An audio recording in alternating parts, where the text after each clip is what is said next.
lovelies, and welcome to another video on my channel. Thank you very much for joining me today, as always. Today's video is going to be about creating this mani. Let me just zoom you in. My camera seems to be struggling to focus on this one. I think it's all the bling that's doing it, all the silver. So yes, but full disclosure, this mani did not turn out to be anything like what I set out for it to be. So long story short, I had a great suggestion from one of my lovely viewers, Erin. Thank you very much, Erin, on my last video. So my last video was doing swatches of this gel polish palette from NSI. And I was watching that, and Erin left me a comment saying, oh, that looks really perfect palette to do tropical Christmas nails. And I was like, what a great suggestion. And I was sitting there and I was envisaging, like, you know, images of Santa sitting under a palm tree with a pina colada and just, you know, enjoying the whole tropical scene. This is what I had in my head. And because I have no abilities as a freehand nail artist, I went to my stamping collection, and I was really disappointed to find that I had nothing in my collection that would be like that. And I was really disappointed. I thought with all these stamping plates, I would have thought I would have had some really good tropical images that I could use. And I couldn't find anything. So I'm really sorry, Erin. I wasn't able to do justice to your suggestion.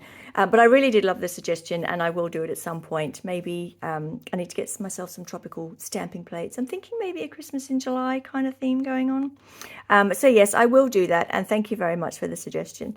But I went ahead and continued with my palette. So I've used this palette today, and I have done some Christmas nail art. So you will see me do some freehand nail art with the stocking and the Christmas tree and the star. And then I used some stamping plates, or one stamping plate in particular as well.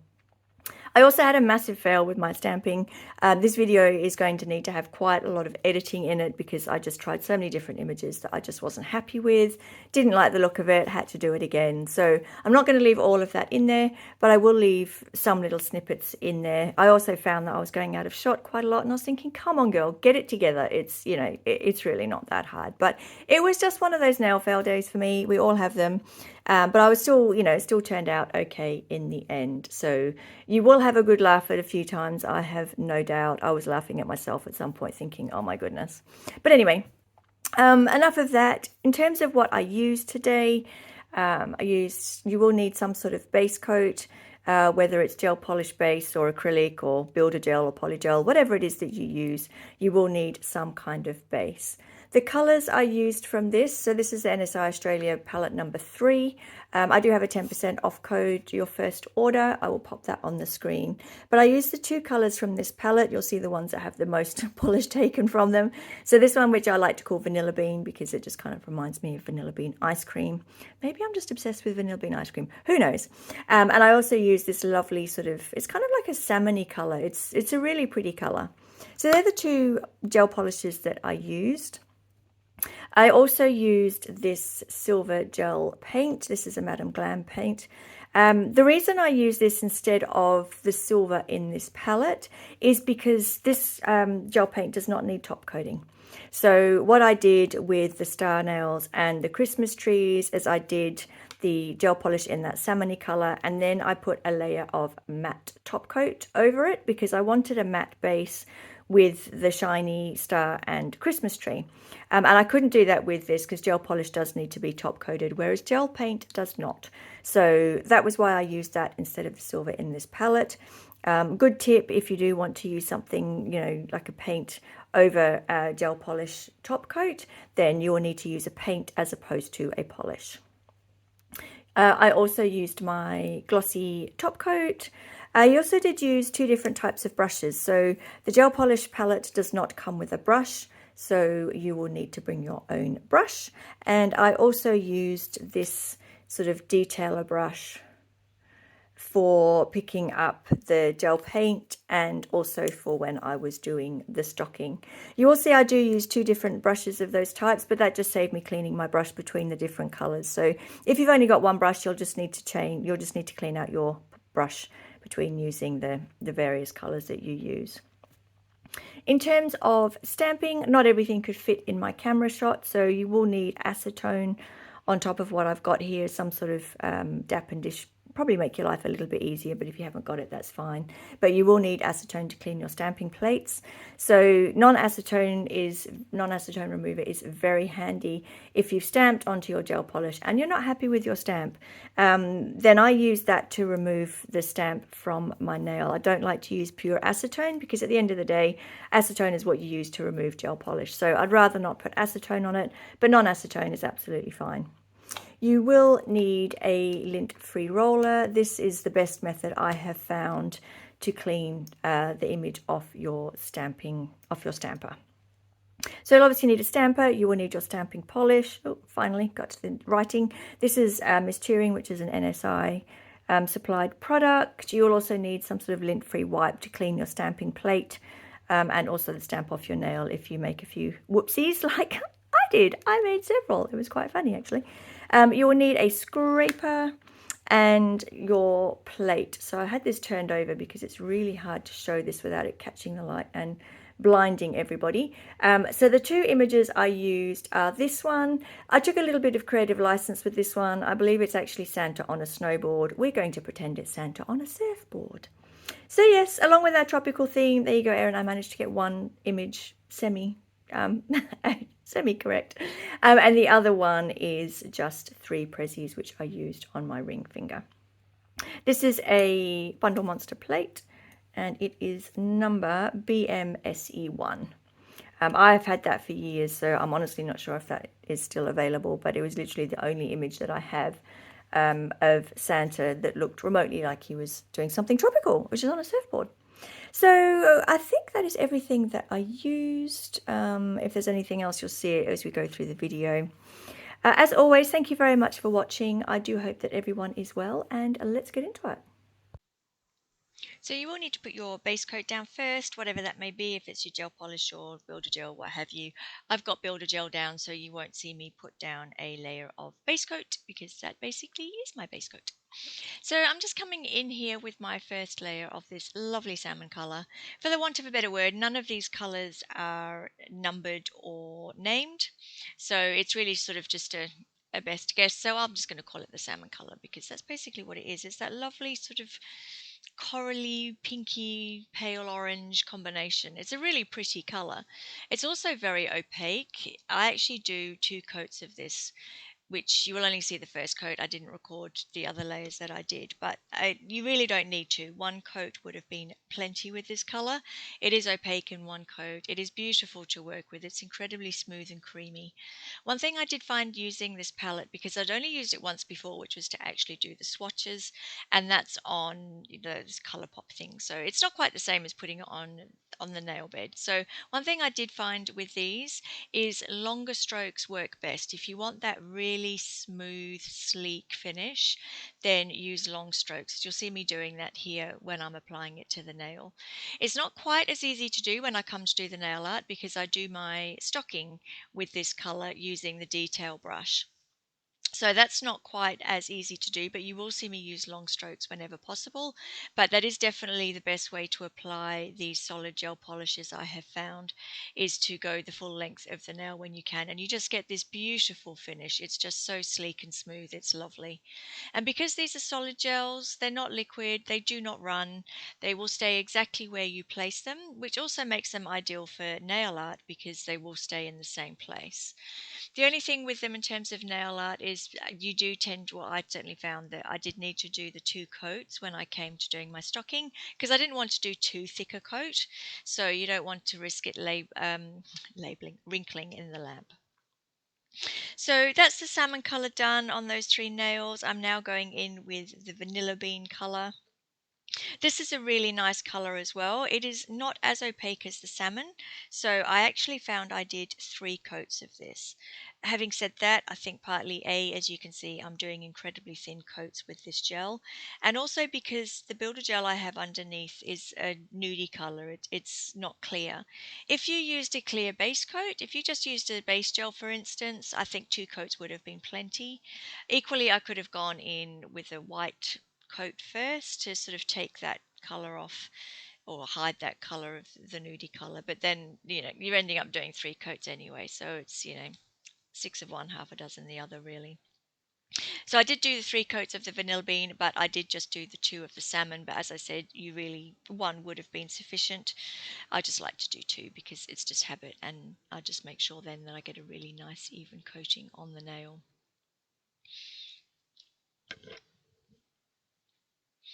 But yes, you will need your own brush. I think I mentioned before, because this gel polish palette does not come with a brush.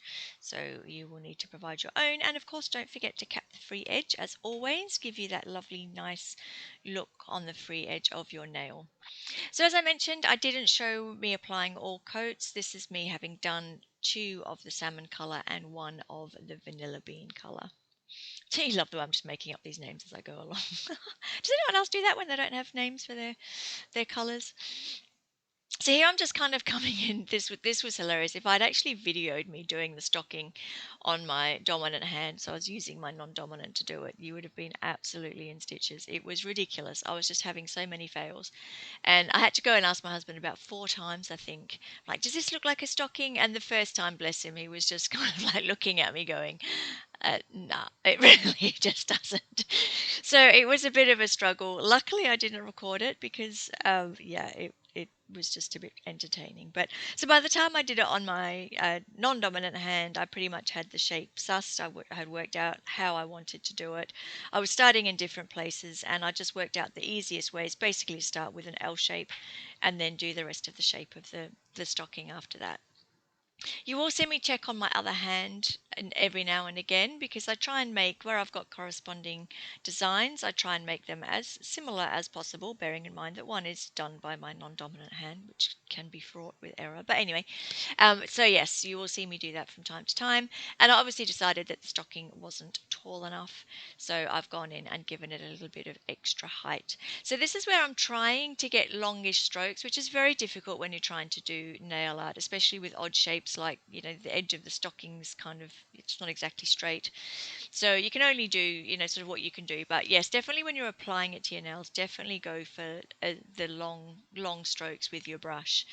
And then the application is just smooth as anything. It's just lovely. But these are quite nice, as I discovered, to do with the nail art, which was nice. So it made them very nice to work with. They are lovely and creamy, and as I said, they go exactly where you put them, and they don't move from that spot.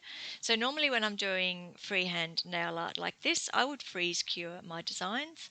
Don't need to do that, because it didn't matter what angle I put my hand on, that polish was not running anywhere. So it does save you a little bit of time in that regard. The first time I picked up my base coat, realized I had the wrong one, put it back, and that's why you got the thumbs up. Yay, I found the right bottle. So another reason to keep your desk as clear as possible while you're doing your design, so you don't pick up the wrong thing. So as I said, this design was fraught with quite a few things. So some of them are still captured like that. Others I did edit out because, yeah, I just wanted to make the video not too long and painful to watch. Hopefully you're enjoying it. So yes, this is the matte top coat. I'm just going in on that with my little finger and my index finger, because those are the fingers I want to have that matte background, and then put that silver gel paint on the top. So the gel paints are ideal for that. You know, it's quite nice when you have a matte background and then a shinier design on top. If you're going to do that with gel polish, you can do it, but it is going to be an extra step, because you would still need to do your matte top coat. You can put gel polish over the top of a matte top coat. There's no issues with that, because the matte top coat, because it's not a slick, shiny surface, then the gel polish will adhere to it. But you would find you'd need to go over the top with your shiny top coat over your design. If you use a gel paint, you don't need to do that additional step. So here I've just somehow managed to get some fluff into my brush and onto my nail. I was having trouble shifting it, so you just saw me go in there with a lint-free wipe. There was nothing on the lint-free wipe when I wiped off my polished brush. I didn't want to get any isopropyl alcohol or anything on the brush itself. So that was a dry lint-free wipe. When I removed it from my nail, that had some cleanser on it, so that it removed it. And I think I have the same issue again. I tell you, it was just one of those days. Yeah, there you go. I've got some more dust on it. And at this point, I'm thinking, seriously?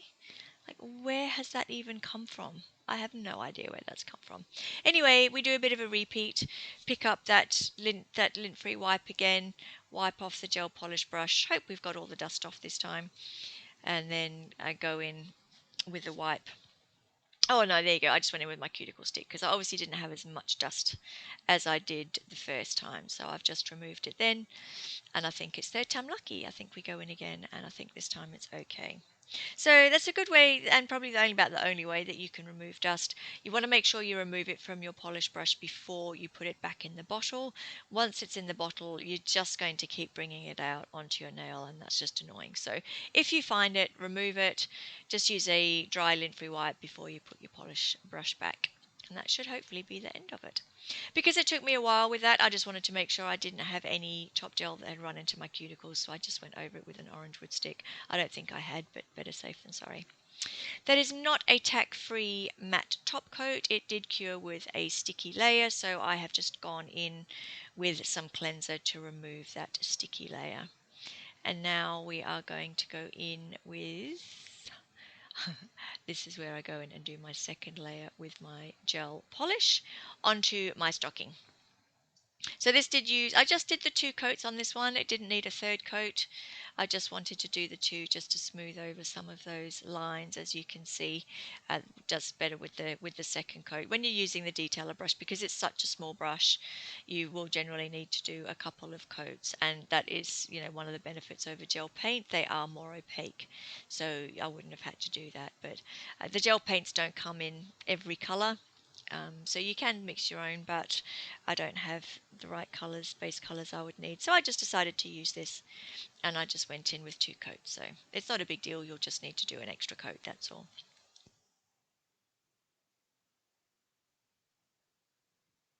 So there you can just see I'm going in with as long strokes as possible, and then you get that lovely smooth look to the design.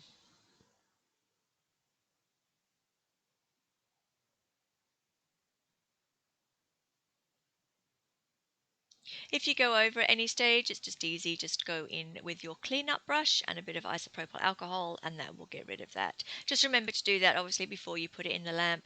Once you've cured that, then that's going to be a lot harder. You'll have to basically very lightly file it to remove it. So much better just come in with some IPA before you pop your nail into the lamp. And we're done with that palette now, so I've just closed that and popped that to the side. And now we're coming in with our gel paint. And I think I do the star first from memory on my little finger. So I haven't flash cured that gel polish. As I said, it is a very sort of thick, viscous, very high viscosity. My goodness, where is my brain? Yes, it is quite thick. It is not going to run anywhere, so there is no need to flash cure this design. So that saves you a little bit of time. Granted, it's only 5 or 10 seconds, but still, it is handy. So here I'm just coming in, I've basically just popped a dot of that gel polish onto my nail into the center, which is where the center of the star will be, and then I'm just using my detailer brush to pull some of that color out to create the edges of the star. This star ended up being bigger than I expected, but it was fine. As I sort of looked at it and I thought, oh, should I take it off and start again? I thought, no, that's fine. It is a Christmas star. It is Christmas time, so I just thought, no, I would just leave it. So yes, I'm just going in and just creating that star. If you do find you end up with too much gel paint on your brush, you will just need to clean your brush off. And I think you see me do that a couple of times. So if you're having trouble with your design, if you're finding the lines are becoming too thick, or your brush is becoming difficult to work with, then just take some of the polish off that brush. And you can see I've just done that there. That's actually my mixing palette at the back there, which I use for multiple purposes, not just mixing my gels. It's also very handy at times like this when you're using a paint and you just want to take some of the polish off your brush, not all of it, but just take a bit of a dollop off. If your brush is just simply too saturated with the paint or the polish that you're using, just wipe it off. Just pick up a lint-free wipe and wipe it off. You don't need any alcohol or anything on it. You're just wanting to remove the excess product, and that works really well. And then you can just go back into your paint or your polish and start again.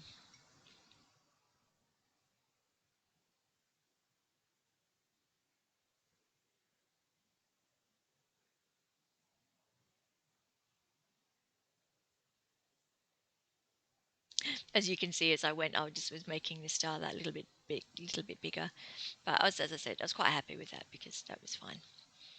It is a Christmas star, so it's all good.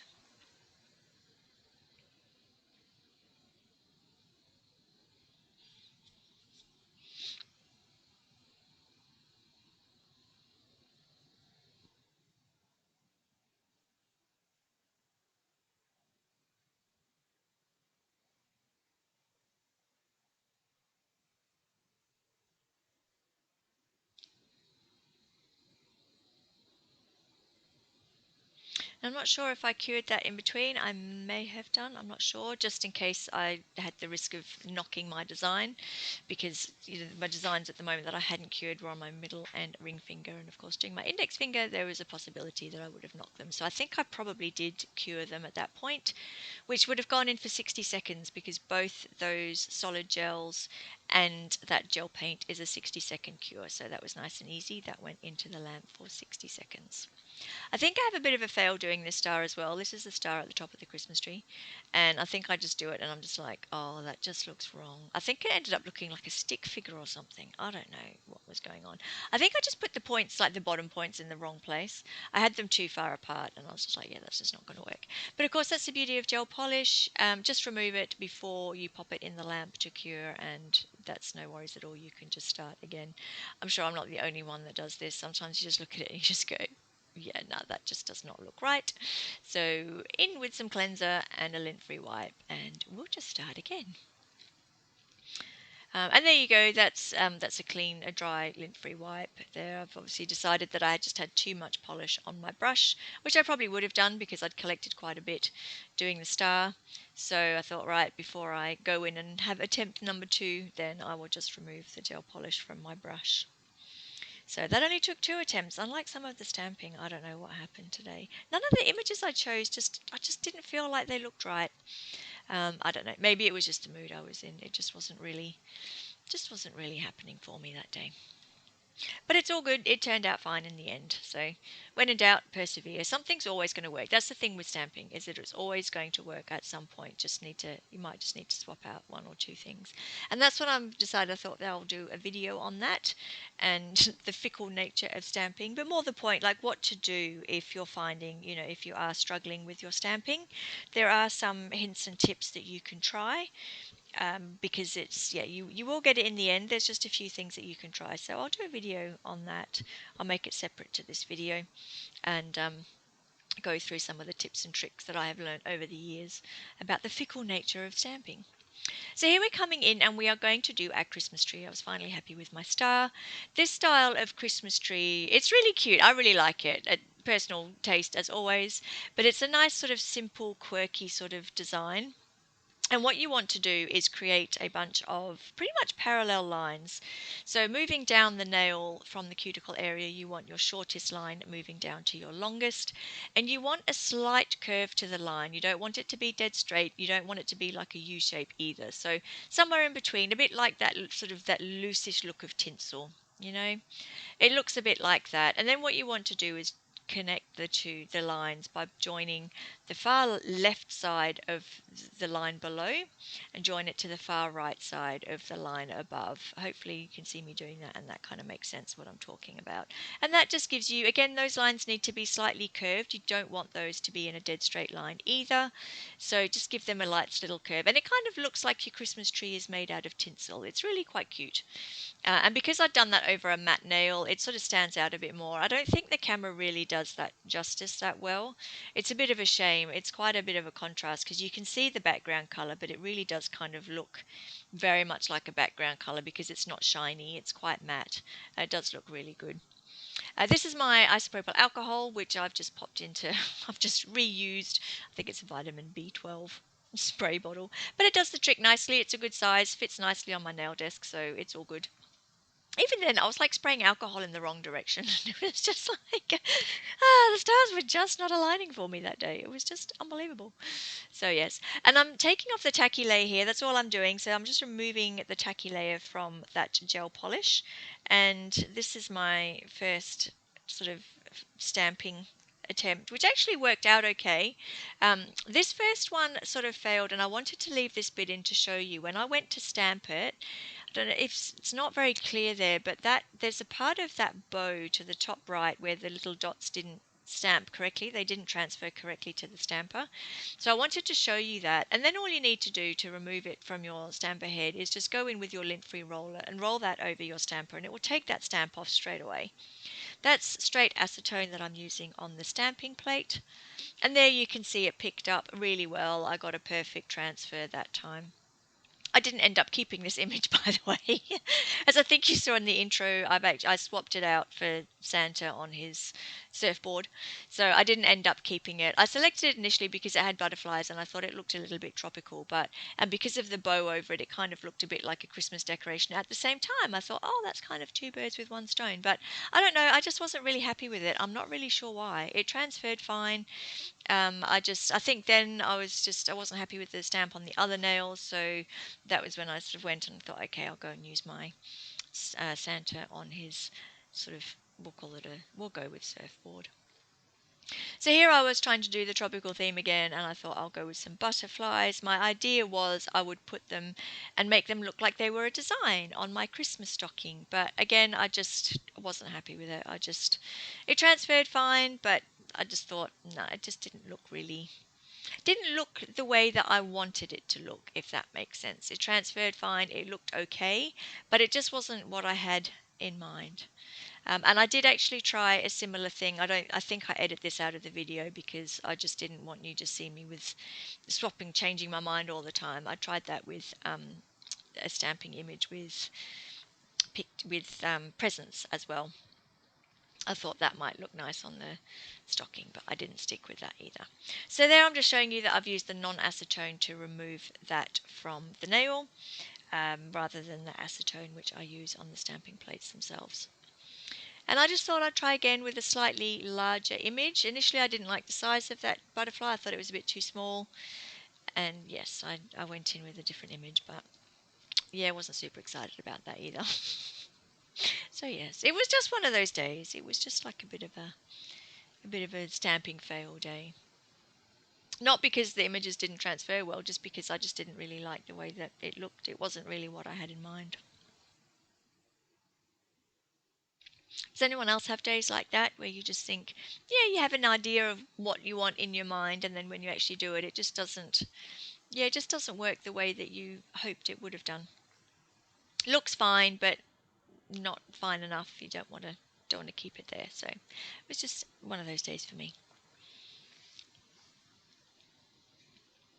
And you can see here I've actually swapped out my stamping head because I had that blue one, which you can still see in the top left hand corner, and I brought out this other one as well. So one of the images I stamped with the blue one I felt didn't transfer as nicely as it should have done, and that's one of the tricks I will cover off in one of my videos. If you're finding that, one of the best things you can do is just swap out your stamper. It's one of the things to try anyway. There's several things that you can try, but that is one of them. Sometimes the particular polish you're using and the plate you're using and the stamper that you're using just don't play nicely, so you need to swap one or more of those things out. In the end, I decided, as you can see here, that I'd leave the image off the stocking. I wasn't happy with any of the ones that I had tried, just didn't have the look that I was going for, so I just removed them completely and I just popped the tinsel over the top of the stocking. So I just thought I'd leave it with that. It ties in nicely with the other nails because it's got the silver on it anyway. So I just decided to leave it at that. And here we are coming in with our Santa image. I'd had a few other images I tried in the middle and I edited those out because you just didn't really need to see it. And I didn't want this video to be overly long. It's going to be quite long as it is. So there's my Santa, and I'm trying my best here to line it up so that you can see. It's very difficult to do that with stamping because the way I see it and then through the camera I can't see it properly, so I sort of tried to move it into shot there so that you could see what I was doing. And he transferred absolutely fine. He's my little Santa. He's on a snowboard, but we'll pretend it's a surfboard. It's all good. And then I went in and did the same image on the thumb on my other hand. And there you can see that's where I'm picking up the prezzies, and I pop the prezzies on my ring finger on both hands as well. So I apologise there, I'm out of shot. I've done that a few times as well during the day. I did realise and I went back in doing the image itself, but all I was doing was removing the excess polish, as you see me do on the other images as well, just the bits of polish that I didn't want to come across. I wiped those before I stamped it. And then I popped that same image on my other hand as well.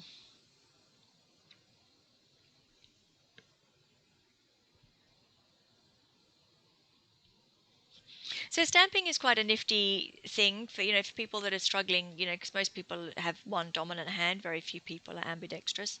So stamping is one good thing that you can do. It's a great way to get some nail art on your dominant hand because it's not as, it's much easier to stamp on your other hand than it is to do some freehand nail art. I find it is anyway, personally. So it's actually a really good tool in that regard. Things like glitter fades as well. They're also good to do because they're a bit easier to do with your non-dominant hand as well.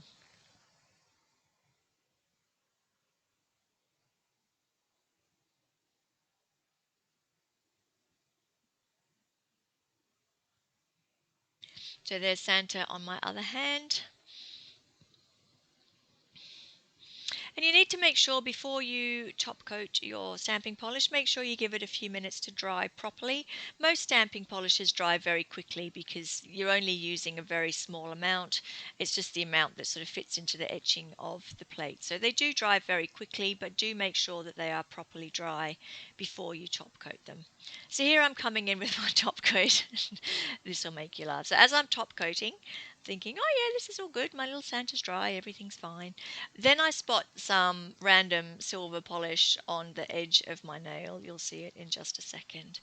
And I think at this point I was just like, really? Like, I was just there. You can see me there. I've just gone, oh my goodness.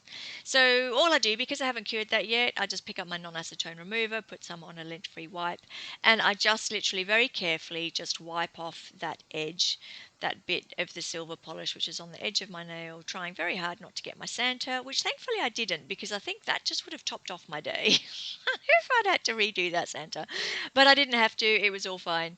I just went in and removed that silver polish. I had so much silver polish on that towel that I'm working on because I'd done so many different images and not been happy with any of them. And of course, each time you scrape it, you end up with silver polish down on your mat. So I had a lot of excess silver polish floating around, and somehow I'd obviously managed to catch that part of my nail. So, yes, we just removed it. That was easy enough. And then I just continued on my merry way with the rest of my top coating. So that's just one thing to be careful of when you do stamp, because it is easy to pick up random polish around the place. You just want to make sure that you remove it with some acetone-free polish remover. Remove it from your nail before you put your top coat and before you cure your top coat. So, yes.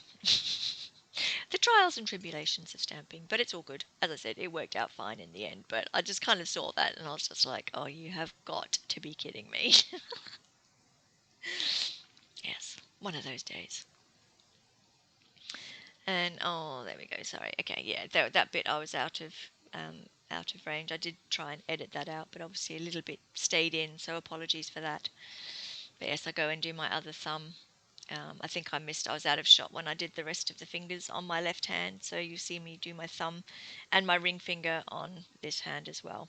Because what I tend to do, normally I would do, depending on what design I'm doing, I would do my right hand first. And I would finish that hand completely before I do my left hand. But sometimes if I'm doing things like glitter, which are really messy, or if I'm doing stamping, which is really messy, then I will do all that all at once at the very end of my mani, which means I'm doing both hands. So normally you'll see me do one hand complete by the time I get my video out. Other times like this, if I've got stamping or glitter, then often you'll see me finish off that other hand as well, because I like to keep all the messy stuff contained, do it all in one go. And there we're going in with our top coat on our ring finger. So thank you for bearing with me through this video. I apologise for the bits that got missed out, edited. I apologise if it's a bit choppy in places. I really was just having one of those days. But in the end, it turned out absolutely fine. So I was happy with that. It's all good. Special thank you to Erin for your comment and suggestion. Really did appreciate that. And I hope everyone is well. Take care. Wishing you all a very Merry Christmas. And I will catch you in the next one. Take care, everyone. Bye.